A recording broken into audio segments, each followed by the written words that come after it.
शाम का वक्त था। कमरे में मुलायम रोशनी पसरी हुई थी।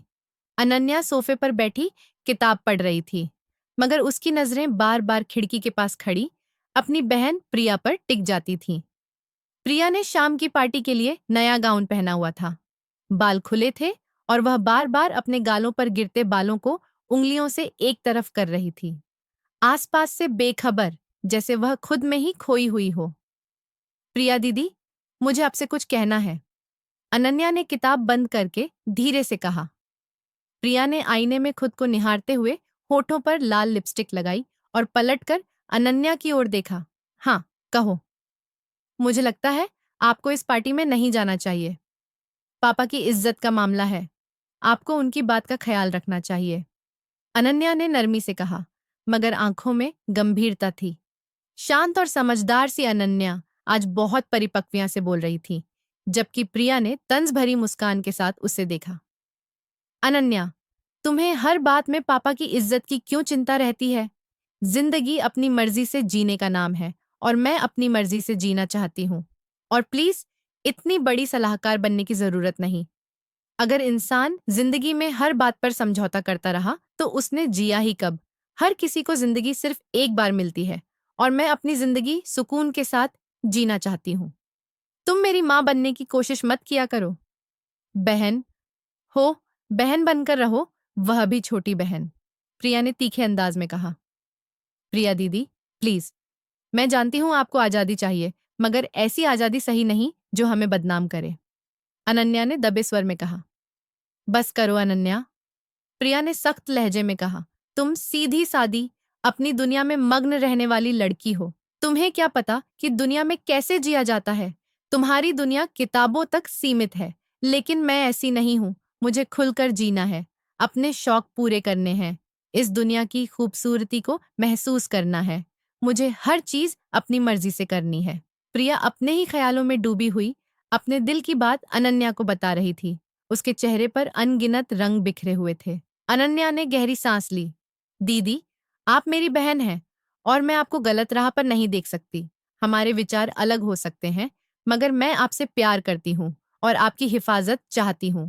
प्रिया ने एक पल को नजरें झुका लीं, फिर तुरंत सिर उठाकर बोली, मुझे तुम्हारी चिंता की जरूरत नहीं। अनन्या, मुझे मालूम है कि मुझे क्या करना है और क्या नहीं। मैं भी खाना खाती हूँ, मेरे पास भी दिमाग है। मुझे पता है कि जिंदगी कैसे जी जाती है और मैं अपनी जिंदगी में किसी की प्रिया, यह छोड़ दो। अनन्या ने प्रिया के डांटने के बावजूद नरमी से कहा, यह दुनिया उतनी आसान नहीं जितनी आप समझती हैं। फैसले सोच समझ कर लेने चाहिए। और अगर पापा को पता चल गया कि आप रात में छुपकर पार्टी में गई तो क्या होगा? प्रिया ने अनन्या की बात अनसुनी करते हुए अपना पर्स उठाया और दरवाजे की तरफ बढ़ी। तुम अपनी किताबों में खुश रहो अनन्या, मैं अपनी दुनिया में खुश हूँ और मैं पार्टी में जा रही हूँ। यह बात पापा को अगर कोई बता सकता है तो वह सिर्फ तुम हो, मगर मुझे पता है मेरी प्यारी सी बहन अपनी जुबान कभी नहीं खोलेगी। वह मुस्कुराई और कमरे से बाहर निकल गई। अनन्या ने अफसोस भरी नजरों से प्रिया को जाते देखा, मगर कुछ कह न सकी। उसकी बहन ऐसी ही थी, अपनी ख्वाहिशों को आगे रखने वाली, मगर 22 साल की अनन्या हर कदम सोच समझकर उठाती थी। क्या सही है, क्या गलत, यह देखकर निर्णय लेती थी। इतनी कम उम्र में भी उसके अंदर प्रिया से कहीं ज्यादा परिपक्वता थी।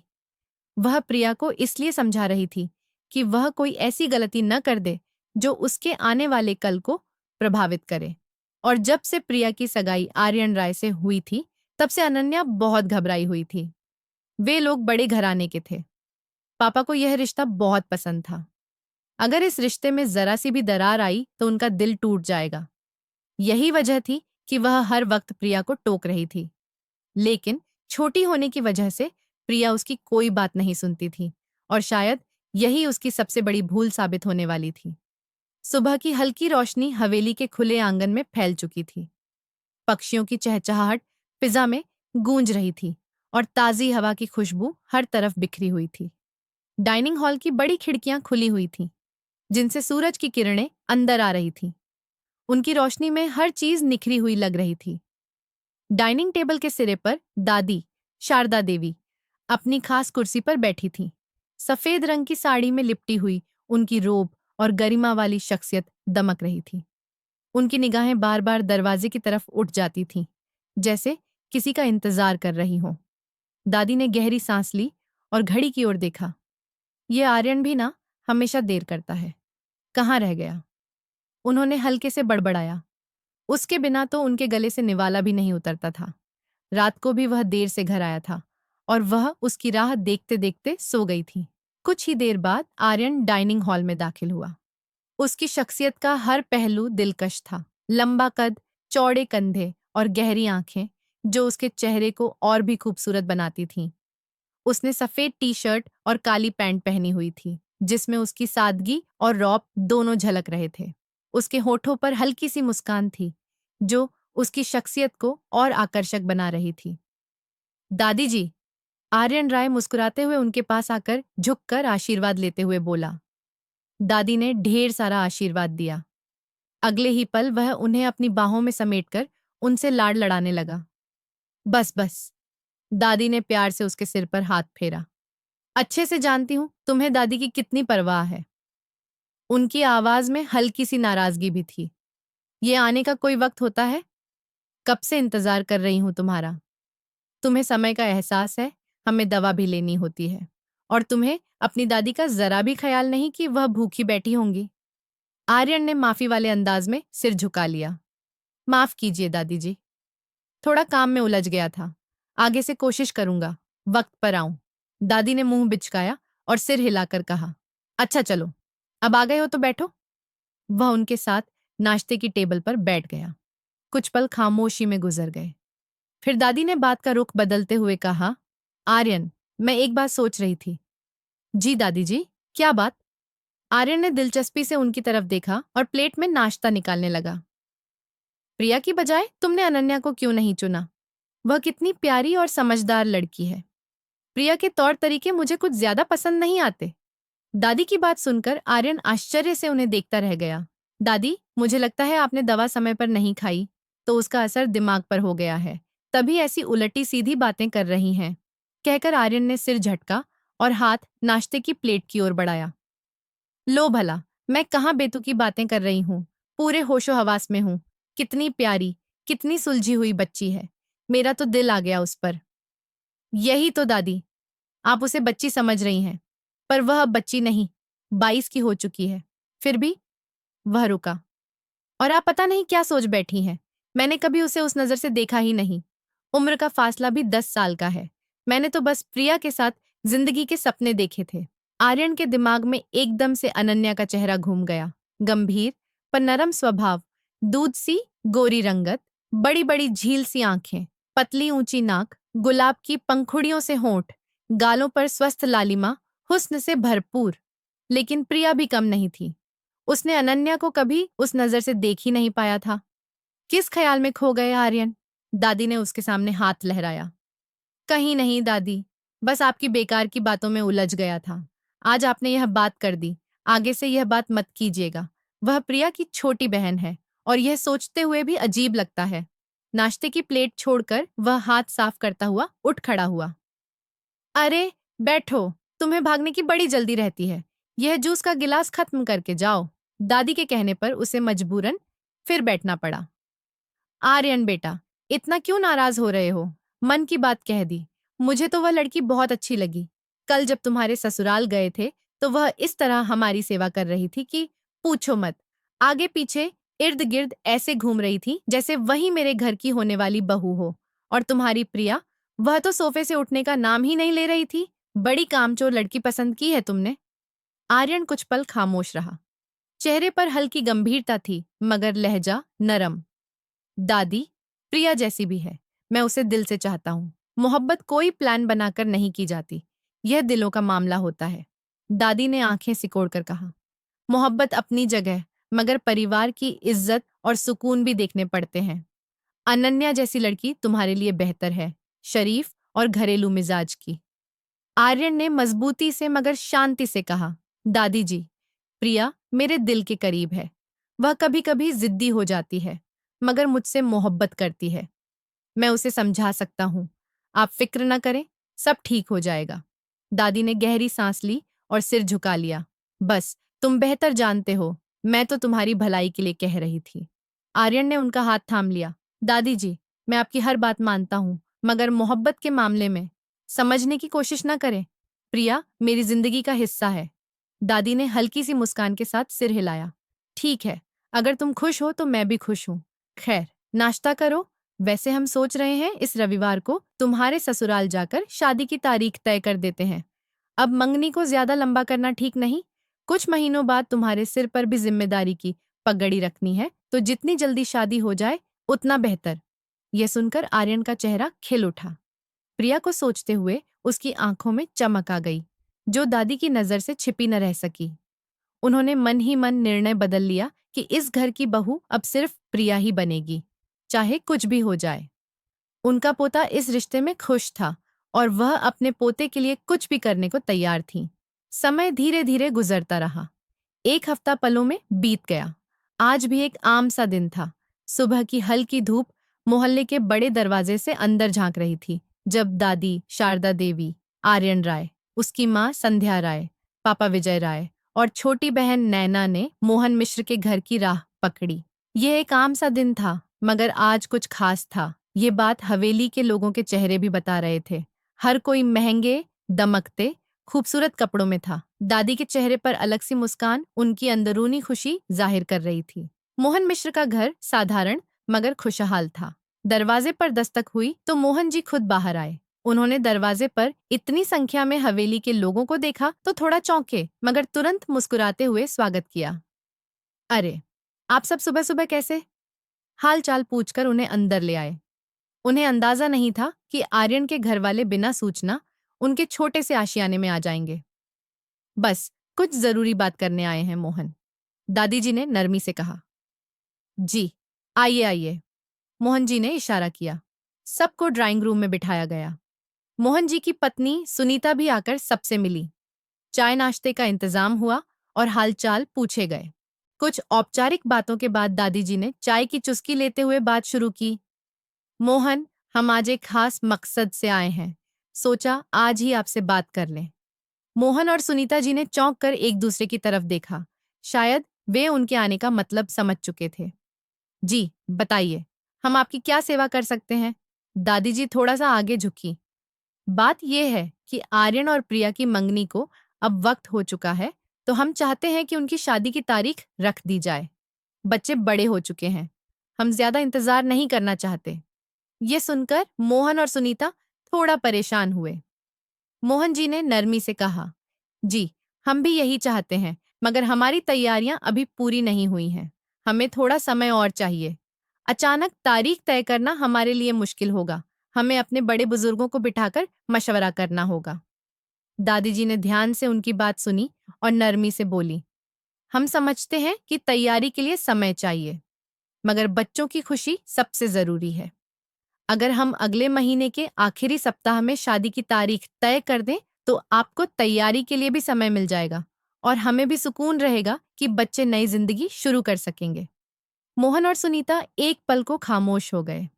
दोनों ने एक दूसरे की ओर देखा, जैसे राय ले रहे हों। फिर मोहन जी ने सिर हिलाया।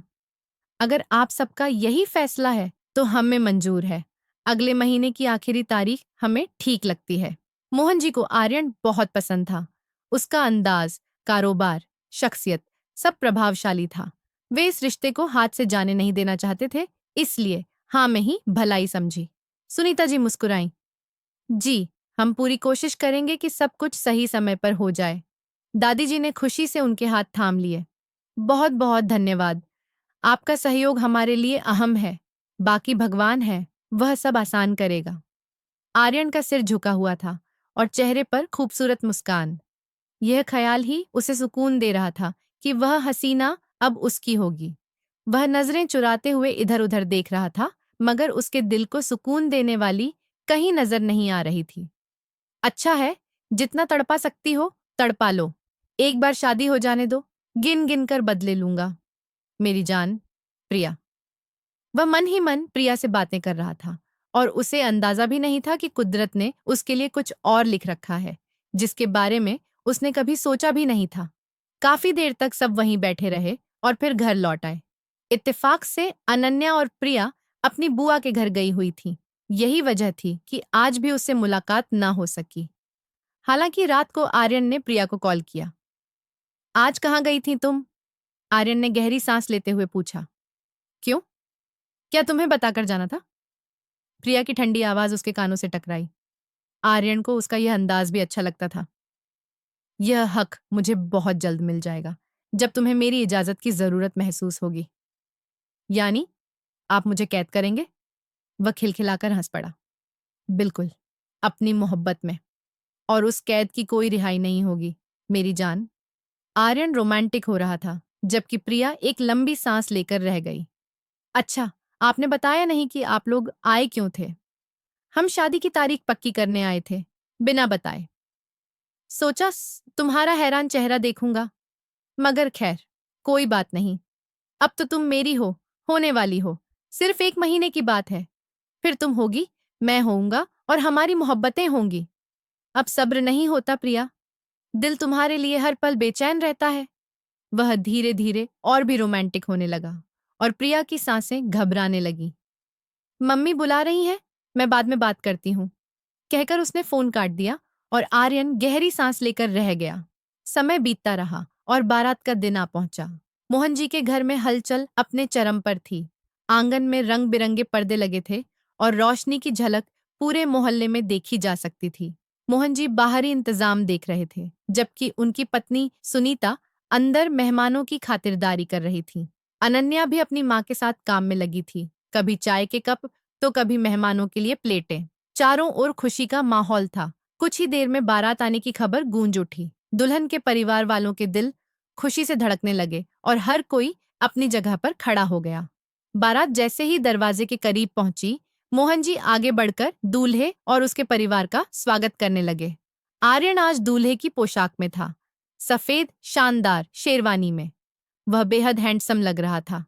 चेहरे पर हल्की मुस्कान, मगर नजरें बार बार प्रिया को तलाश रही थीं। वह बेसब्री से उस पल का इंतजार कर रहा था जब प्रिया उसके सामने आएगी। बारात का स्वागत करके मेहमानों को अंदर बुलाया गया। शादी की सारी तैयारियां पूरी थीं। कुछ ही देर में फेरों का मुहूर्त आने वाला था। दादी शारदा देवी, जो हमेशा अपनी बात मनवाना जानती थीं, अपनी कुर्सी पर बैठी पूरे इंतजाम पर नजर रख रही थीं। तभी पंडित जी ने दूल्हा दुल्हन को मंडप में आने के लिए कहा तो लोग प्रिया को बुलाने उसके कमरे की ओर गए।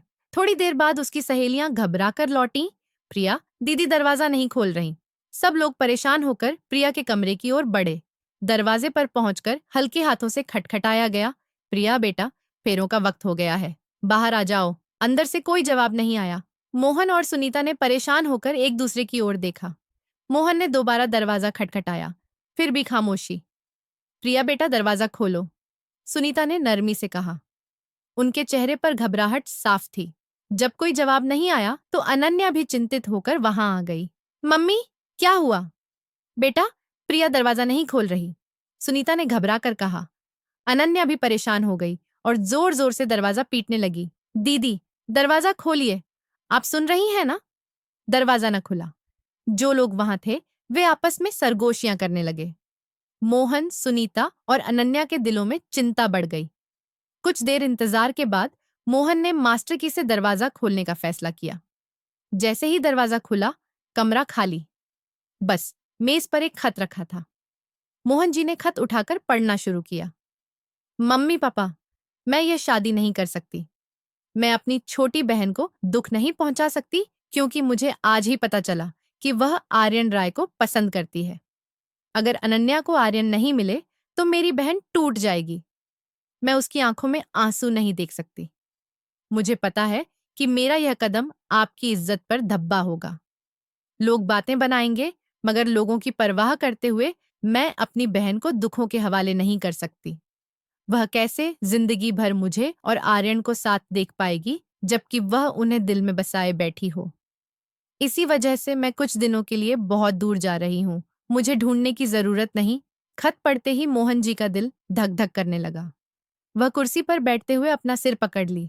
सुनीता की आंखों में आंसू आ गए। अनन्या हक्का बक्का खड़ी थी। उसे अपनी बहन की इस हरकत की कोई वजह समझ न आई। उसने न कभी आर्यन को चाहा था, न कभी उसके बारे में सोचा था। वह तो आर्यन को हमेशा प्रिया के संदर्भ में ही देखती थी। फिर यह खत क्यों लिखा गया? सबकी नजरें अनन्या की तरफ उठीं। वह मासूम सबकी निगाहों में एक मुजरिम सी बन गई। वह अपने आप में सिमटने लगी। मोहन सदमे में थे। बाहर मेहमानों की भीड़। आर्यन के साथ कई बड़े लोग आए थे। आज शादी ना हुई तो कितनी बदनामी होगी, उन्हें अंदाजा था। और जिस बड़े परिवार से रिश्ता बनने जा रहा था, अगर कुछ भी गलत हुआ तो राय परिवार की भी बदनामी होगी। विजय राय को गुस्सा आना स्वाभाविक था। मोहन यह जानते थे। हॉल में बैठे लोग यह तमाशा देख हैरान थे। आर्यन, जो पंडित जी के कहने पर मंडप में बैठ चुका था, उसके मन में अजीब सी आशंका उठ रही थी। वह चुपचाप उठकर अपने पापा के पास आया, उनके कंधे पर हाथ रखा और इशारे से अंदर चलने को कहा। दादी भी साथ चली। मोहन जी खत थामे सिर झुकाए बैठे थे कि आर्यन की आवाज सुनाई दी। प्रिया, कहाँ है और यह क्या है? उसने आगे बढ़कर खत हाथ में ले लिया। लिखावट देखते ही उसके पैरों तले जमीन खिसक गई। जिस लड़की से उसने मोहब्बत की, जिसके ख्वाब सजाए, वह उसे यह कहकर छोड़ गई कि उसकी छोटी बहन उसे चाहती है। वह अविश्वास से खत पढ़ता रह गया। बाहर बारात का शोर था, अंदर सन्नाटा। दादी ने उसके हाथ से खत लिया और पढ़ा। कुछ देर वह भी चुप रही, मगर वह हालात सुलझाना जानती थी। उन्होंने तुरंत निर्णय लिया, अब समय बर्बाद करने से कोई फायदा नहीं। मोहन जी, जो हो गया वह बदला नहीं जा सकता, पर हम अपने खानदान की बदनामी नहीं होने देंगे। इसलिए हम आपकी छोटी बेटी अनन्या से आर्यन की शादी करने का इरादा रखते हैं। उनका लहजा अटल था। जितनी बेइज्जती आपकी बड़ी बेटी ने हमारी करवाई है, अब आपको समझौता हर हाल में करना होगा। विजय राय भी चुपचाप मां की बातों से सहमत थे। आर्यन गुस्से से बाहर निकल गया और अपनी मां संध्या के पास आ गया। उसकी नसें तनी हुई थीं, चेहरा लाल। वह समझ नहीं पा रहा था कि प्रिया ऐसा कैसे कर सकती है। मोहन, जो पहले ही सदमे में थे, इतनी बड़ी बात सुनकर घबराए, मगर हालात को देखते हुए तुरंत राजी हो गए। जी, जैसा आप उचित समझें। उन्हें पता था, शादी से इनकार का मतलब जिंदगी भर की जिल्लत। अनन्या सब कुछ हैरानी से देख रही थी। उसे समझ नहीं आ रहा था कि यह सब उसके साथ क्यों हो रहा है। आर्यन उसे एक अच्छे इंसान के रूप में जानती थी, मगर शादी का यह बंधन उसके लिए अस्वीकार्य था। वह भी इस उम्र में, जब उसने शादी के बारे में कभी सोचा तक नहीं था। उसकी आंखों में आंसू थे और वह उलझन में घिरी हुई थी। शांत सी अनन्या सहम चुकी थी। सब कुछ इतनी तेजी से हुआ कि सोचने का मौका ही न मिला। उसने आर्यन का लाल होता चेहरा, उसकी बेकाबू नाराजगी देखी, जो पहले उसकी बहन के लिए हुआ करती थी। दादी ने एक नजर अनन्या पर डाली और कमरे से बाहर चली गई। विजय राय भी उनके पीछे। मोहन ने अपनी बेटी की ओर देखा। वह नम आंखों से उन्हें देख रही थी। उन्होंने उसके सिर पर हाथ रखा, आंखों में झांक कर बोले, मुझे पता है मेरी बेटी मुझसे बहुत प्यार करती है और मेरा मान नहीं तोड़ेगी। मुझे यह भी यकीन है कि यह खत झूठ है। इस पर लिखी बातों पर मैं भरोसा नहीं कर सकता। मैं अपनी बेटी के चरित्र को जानता हूँ, मगर एक पिता होने के नाते तुमसे विनती है, आज अपने बाप की इज्जत की लाज रख लो। इस शादी से इनकार मत करना। 22 साल की मासूम अनन्या, जो अपने पापा को देख रही थी, महसूस कर रही थी जैसे अब उसका सब कुछ टूट चुका है, मगर अपने माँ बाप की इज्जत बचाने के लिए उसने अपनी खुशी कुर्बान कर दी। हाँ, वह अनन्या थी, प्रिया नहीं, जो सिर्फ अपने बारे में सोचती। वह अपनों से प्यार करने वाली मासूम सी गुड़िया थी, जिसने अपने घर वालों के लिए उसी वक्त अपनी खुशियां त्याग दी। शादी का मंजर खामोश और गहरे जज्बात से भरा था। मेहमानों की हल्की हल्की सरगोशियां और कमरे में छाई संजीदगी, माहौल बोझिल। अनन्या हल्के गुलाबी रंग की फ्रॉक से सूट में थी। दूधिया रंगत के साथ वह बेजान सी बैठी थी। चेहरे पर मायूसी की गहरी परछाइयां थीं। दादी ने खानदानी लाल दुपट्टा उसके सिर पर रखा, जो उसके लिए जैसे एक सुरक्षा सा एहसास था, मगर दिल में तूफान। आर्यन के बराबर बैठी अनन्या के हाथ पांव कांप रहे थे। दिल जोर जोर से धड़क रहा था, होठों पर खामोशी की मुहर। पंडित जी जैसे जैसे मंत्र पढ़ रहे थे, अनन्या का दिल डूब रहा था। उसने एक नजर उठाकर आर्यन को देखा, जो एकदम पत्थर सा उसके साथ बैठा था, जैसे तूफान से पहले की खामोशी। पंडित जी ने जब कहा कि अनन्या की मांग में सिंदूर भरो, तो आर्यन, जो अब तक सोच में डूबा था, कुछ पल थम गया। चेहरे पर सख्ती, आंखों में दर्द और गुस्से का मिला जुला भाव। उसके सामने वे तमाम लम्हे घूम गए जब उसने प्रिया के साथ जिंदगी के ख्वाब देखे थे। मगर हालात सब बदल चुके थे। आज वह प्रिया की बहन से शादी कर रहा था। वह रात जिसके लिए उसने कितने सपने संजोए थे, सब बिखर गया। आर्यन ने चुपचाप चुटकी से सिंदूर लेकर अनन्या की मांग में भर दिया। फिर मंगलसूत्र पहनाते हुए जिस निगाह से उसे देखा, वह कांप गई। आर्यन की आंखों में अजीब सा भाव था, दर्द और गुस्सा साथ साथ। लोग एक दूसरे की तरफ देखे और फिर आशीर्वाद देने आगे बढ़े। मगर अनन्या और आर्यन के दिलों में बेचैनी थी।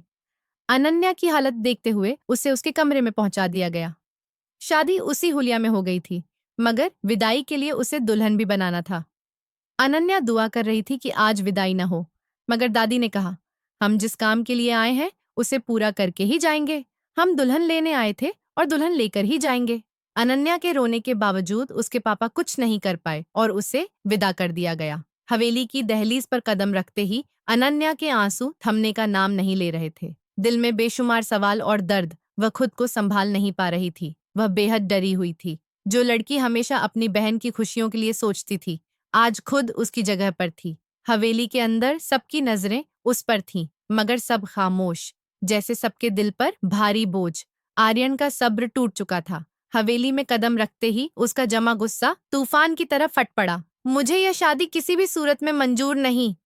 उसकी आवाज इतनी बुलंद थी कि पूरे हॉल में गूंज गई।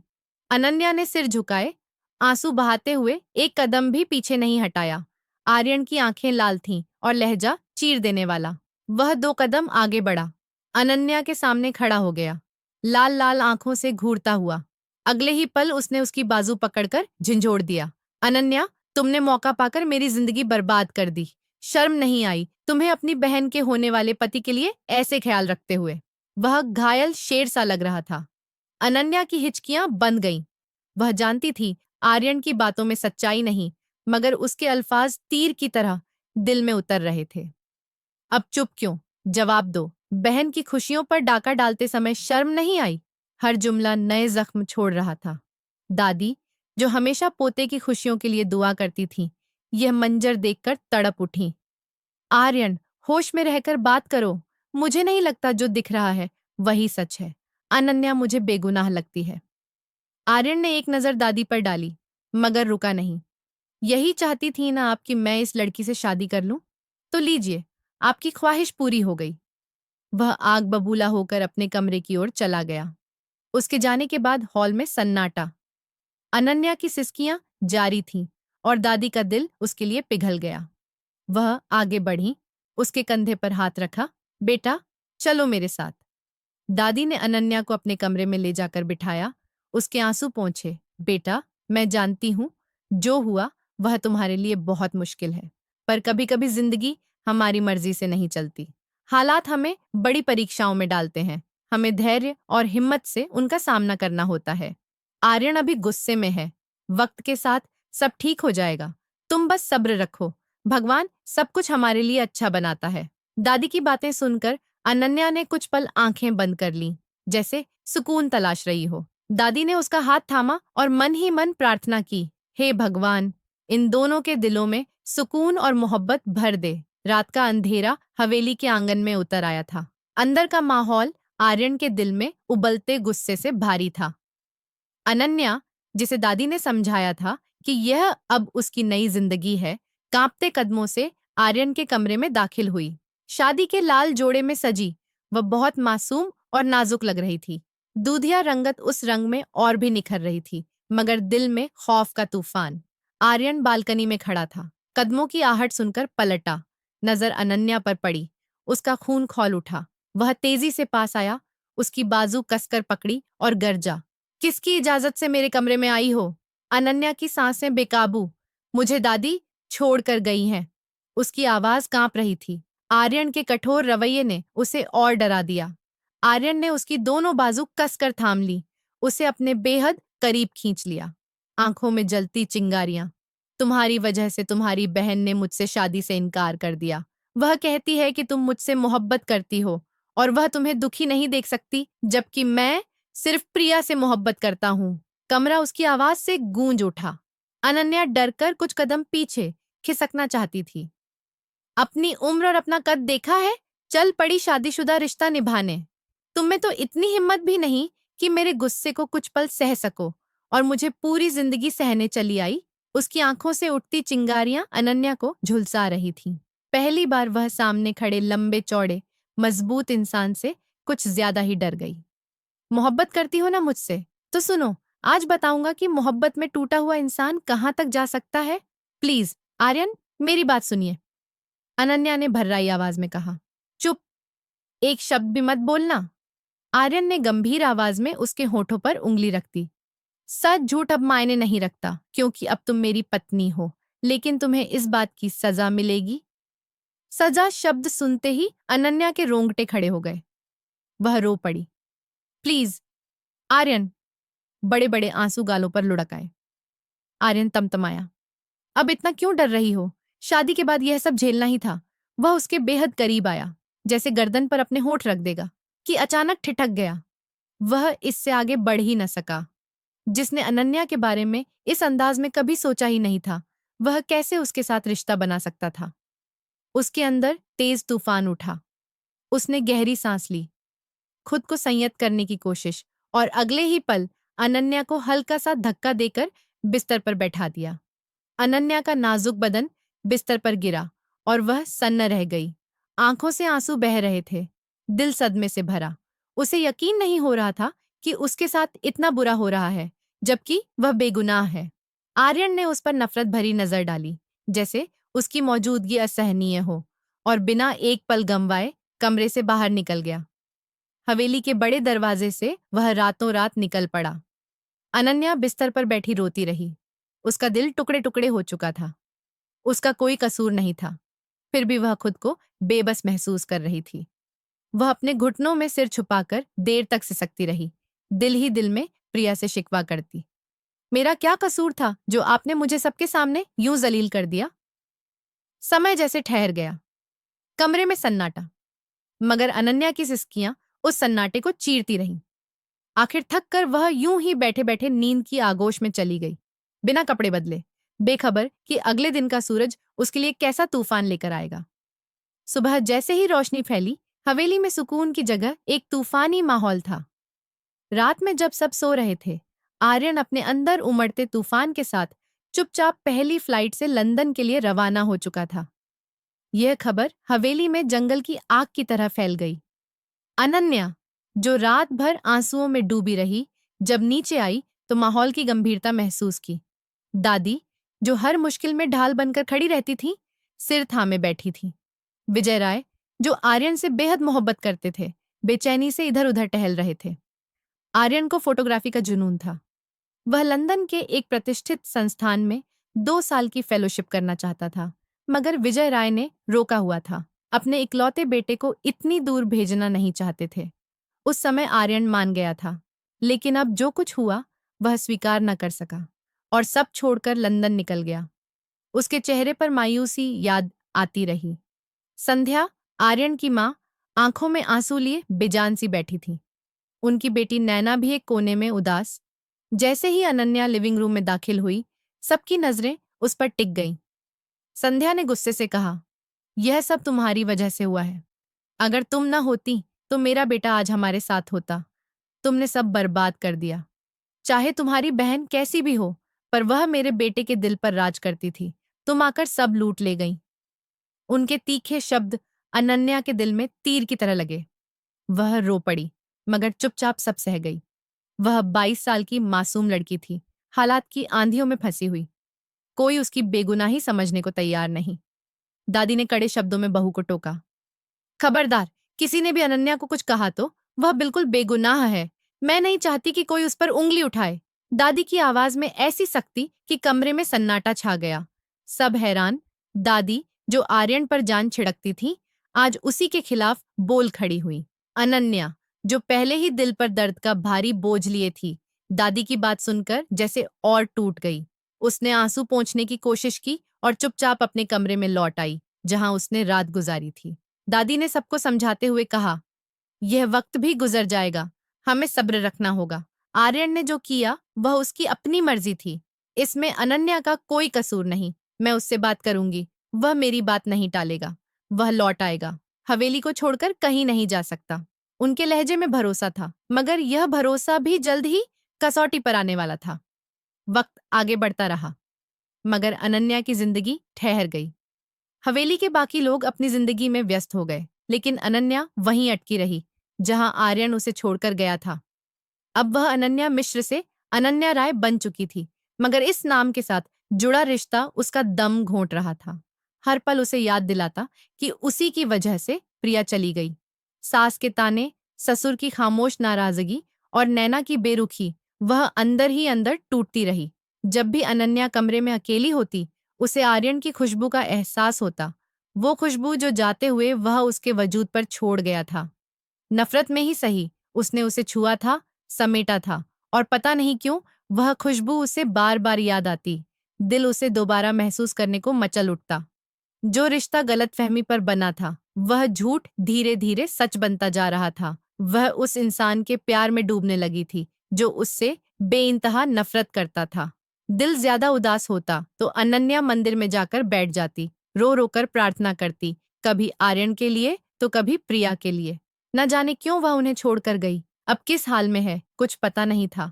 2 साल का अरसा यूं बीत गया, मगर अनन्या के दिल पर बीते गमों का बोझ हर दिन के साथ बढ़ता गया।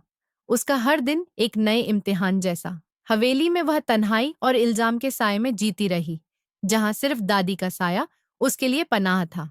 इन 2 वर्षों में अनन्या ने अपनी जिंदगी संवारने की कोशिशें की, मगर दिल के जख्म भरते नहीं थे। आर्यन कुछ महीनों तक नाराज रहा, फिर घर पर फोन करने लगा। सबसे बात करता, सिवाय अनन्या के। उसकी खैरियत तक नहीं पूछता।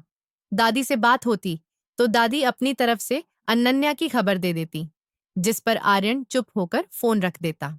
सच यह था कि लंदन पहुंचने के 2-3 महीने बाद ही उसे अपने सूत्रों से पता चल चुका था कि प्रिया अपने बॉयफ्रेंड के साथ भाग गई थी, और नाम उसने अनन्या पर लगा दिया।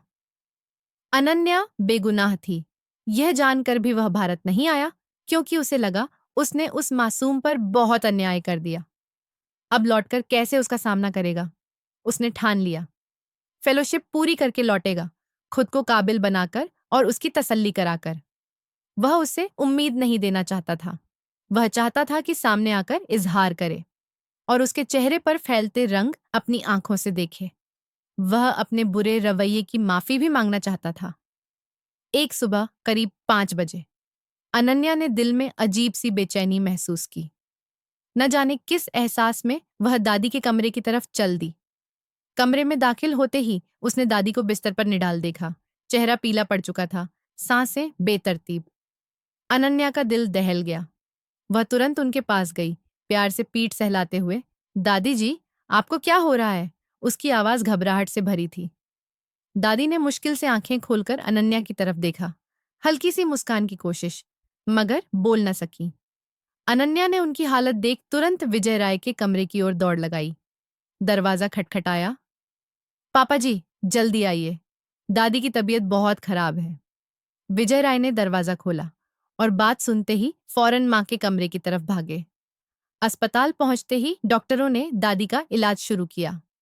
अनन्या दिल थामे कॉरिडोर की बेंच पर बैठ गई, आंखों से आंसू, दिल में खौफ और उम्मीद की जंग। कुछ देर बाद डॉक्टर बाहर आए और विजय राय से बोले, इनकी हालत नाजुक है, यह बेहोशी में बार बार आर्यन राय का नाम ले रही हैं। अगर मुमकिन हो तो उन्हें बुलाइए, शायद उनकी मौजूदगी में इनकी तबीयत सुधर जाए। विजय राय ने सिर हिलाया और तेजी से बाहर निकल गए। अनन्या, जो दादी के लिए दुआ कर रही थी, अंदर ही अंदर डर रही थी। अगर दादी को कुछ हो गया तो हवेली में उसका कोई सहारा नहीं रहेगा। जिंदगी एक बार फिर तन्हाई के अंधेरे में डूब जाएगी। हे भगवान, दादी को सेहत दे दीजिए, मैं उनके बिना कुछ भी नहीं हूं। अगली सुबह आर्यन हिंदुस्तान लैंड कर चुका था। पापा की पहली कॉल मिलते ही उसने तुरंत फ्लाइट बुक कर ली थी, चाहे वह कितना भी इनकार करता। दादी की हालत सुनकर उसकी रूह तक कांप गई। हॉस्पिटल के कॉरिडोर में बैठी अनन्या दुआएं कर रही थी। तभी आर्यन की आवाज सुनकर उसने सिर उठाया। सामने वहीं अपनी माँ संध्या को गले लगाकर दादी के बारे में पूछ रहा था। जैसे ही उसकी नजर पीछे खड़ी अनन्या पर पड़ी, वह पल भर को ठिठक गया। कई पल उसे देखता रह गया, जैसे उसकी बेचैन निगाहों को सुकून मिल गया हो। ना जाने क्यों अनन्या को उसकी नजरों से बेचैनी महसूस हुई। दिल जोर से धड़क उठा। आर्यन को अब होश कहाँ। वह जानता था ये 2 साल उसने कैसे गुजारे। उस रात वह अनन्या को छोड़कर चला गया, मगर उसके एहसास अपने साथ ले गया। एक पल के लिए जब उसने उसे करीब किया था, उसके चेहरे की मासूमियत, कांपते होठों की फरियाद, उसके वजूद की नरमी, आर्यन का दिल कहीं डूब गया था। शायद भगवान को साक्षी मानकर जुड़ा रिश्ता भी अपना असर दिखा चुका था। उसके दिल में अनन्या के लिए कुछ कुछ होने लगा था, जो उसने प्रिया के लिए कभी महसूस ही नहीं किया। दादी से मिलते ही उन्होंने पहली बात यही कही, मुझ में अब और सहने की हिम्मत नहीं रही आर्यन। जितना हौसला करना था कर लिया। अब तुम्हें इस बच्ची को अपनाना होगा जो बेगुनाह है। आर्यन मन ही मन बड़बड़ाया, मैं तो खुद उसे अपनाने को बेकरार हूं दादी, मगर अनन्या के दिल में क्या चल रहा वह नहीं जानता था। 3 दिन में दादी की तबीयत काफी सुधर गई और वह हवेली लौटी। आज आर्यन का इरादा था अनन्या से मिलकर अपने बुरे व्यवहार की माफी मांगे, अपनी मोहब्बत का इजहार करे और रिश्ते की नई शुरुआत करे। मगर इससे पहले ही अनन्या दादी के कमरे में दाखिल हुई, हाथ में एक लिफाफा। कमरे में उस वक्त सब लोग मौजूद थे। जब उसने वह लिफाफा आर्यन की तरफ बढ़ाया, फिर बेहद संजीदगी से बोली, यह तलाक के कागजात हैं। अब मुझे आपसे तलाक चाहिए।